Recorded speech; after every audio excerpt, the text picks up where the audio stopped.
Is investing risky? Yes. There's a risk associated with everything in life. There's a risk to walking outside. You get hit by a car. There's a risk to eating grapes. You could choke on it. You know what I mean? Everything you do has risks associated with it. And for sure, investing is no different. The risks are you can put your money in, you can lose your money. Big bummer. Hate when it happens. I've had it happen plenty of times. You can mitigate against this risk strongly through diversification. People aren't so quick to say that. But none of that's really what we're here to talk about today. We're here to talk about more the risks of not investing. And there's a ton of them. And those same people will go, don't invest, blah, blah, blah. It's so risky. They'll never talk about or they don't even recognize the risks of not investing. And to me, the risks of not investing outweigh the risk of investing so much. So let's just get into a few. And this one's not so much a risk as it is a guarantee, but it's inflation. If you're a cash guy, if you like having U.S. greenbacks, every single a lot of people say this, and it's common knowledge to a lot of people, but that money's worth less every single year. You put $100 in a safe, and in a year, sure, you still have a $100 bill, but it can buy like what $98 would have bought this year, if that makes sense. So that's a risk as much as it is a guarantee. But let's talk about risks less commonly identified. So you have your opportunity cost. You have the interest and the gains that you're not getting if the stock market goes up. And if you're a person who's been alive for any amount of time that people have been alive, the stock market's higher today than when you were born. Who knows if it'll do that forever? Sure hope it does it for the rest of my lifetime. But by not participating in that and by not participating in market gains, you're missing out on a huge opportunity to build wealth for yourself. And the cool thing about having money in the market is, when stuff happens and people get mad and scream at the TV about the rich people, you don't have to do that because you're benefiting right along with them. The stock market's for everybody. They don't tell you that. They go, oh, only old rich people. It's only for old rich people. No, dude, I was never an old rich people, and it's helped me tremendously. One day I hope to be an old rich people, or even better, a young rich people. That'd be too lit. But now we're getting off topic. So, opportunity cost, huge risk associated with it.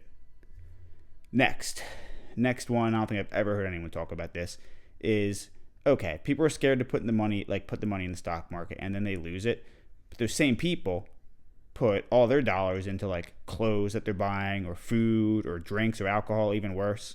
I mean, glass houses. But my point being, like, if you don't invest the money's consumed anyway. And, it's stuff that you're going to throw in the trash in a year probably, or you're going to drink and it's going to poison your liver, or you're going to eat. And I mean, look, things are good. You got to have things. I totally understand having things. I'm not saying don't do stuff and invest all your money. That would be crazy, although you'd be rich. But what I'm really trying to get at is, like, they're so scared of losing their money, but they lose it anyway. Like, you don't need that 50th pair of sweatpants you bought. So it's just, it's people are so scared of losing that money, and that if they put the money in, they do, like, say they do buy a stock and they lose money, and they think the stock market like burned them and they'll never do it again. But those same people will go out and buy, 100 Twinkies or whatever they're buying, and they don't look like that as like a risk at all. And it's like 100% guarantee of losing the money. So I don't know, you could say you consumed it, but like at the end of the day, the money's gone, the experience is had. So it's just like, it doesn't hurt so bad when you think about it that way. What really, really, really hurts me is the opportunity cost. Like, if I put money in and I lost it, I'm not so sad that the money's gone. I'm sad that I didn't pick some sort of an investment that made me more money. So yeah, that one sort of goes back to number 2 then, opportunity cost. So so far we've got inflation, opportunity cost, and the risk of consumption, which is very real with a lot of these Americans, man. You know how they do.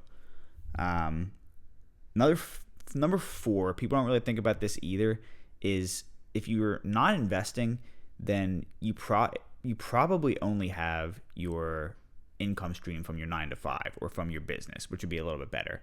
But people don't really realize the risk associated with that. And it's like, if you get fired, that income's gone tomorrow. Sure, you might have unemployment for like a period, but it's a tough job market out there, folks. So what investing does is gives you the opportunity to have a passive income stream. Like, off my portfolio that I have that I could access today, this is like liquid, not in retirement accounts, I get $3,200 a year in dividends, which is not nothing, man. I can go to like hotels for a couple nights with that. I could buy a guitar with it. You could do a lot with it.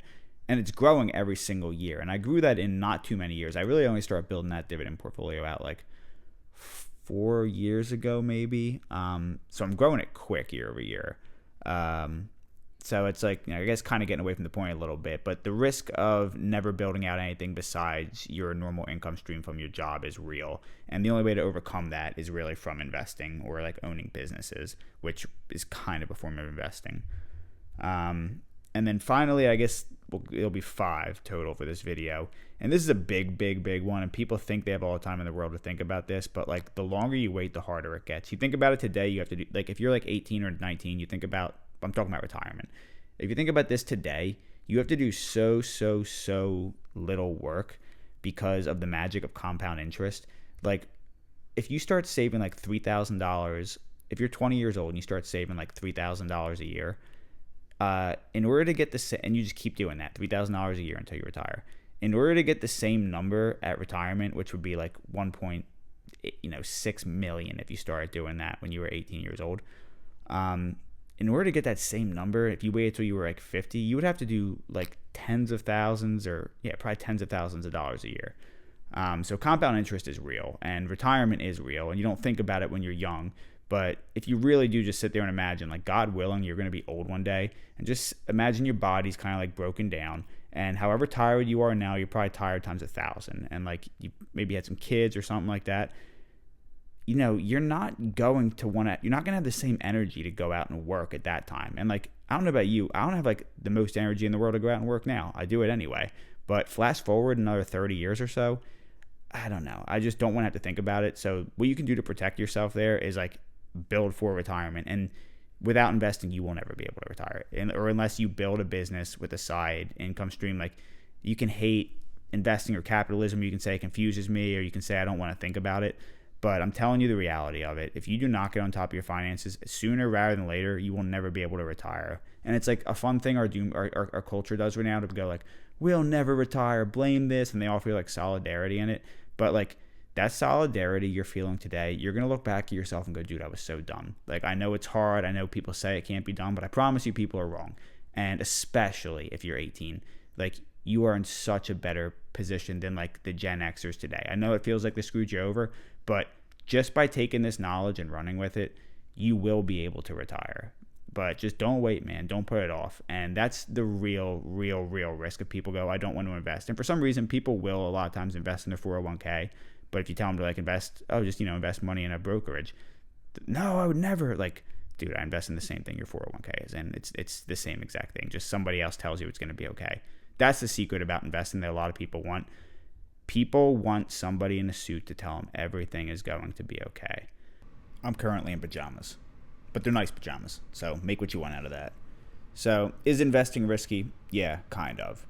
Is not investing risky? I think very much. You take everything I just said and make your own opinion of it. But if you guys are still sticking around to the end here, I appreciate you listening to it. Let me know what you thought of it. Let me know if you like these kind of videos or if you want to see stuff similar to this in the future, if you have any questions. Like, subscribe if you feel so inclined, and hope you got something out of this, guys. Go and have a great day.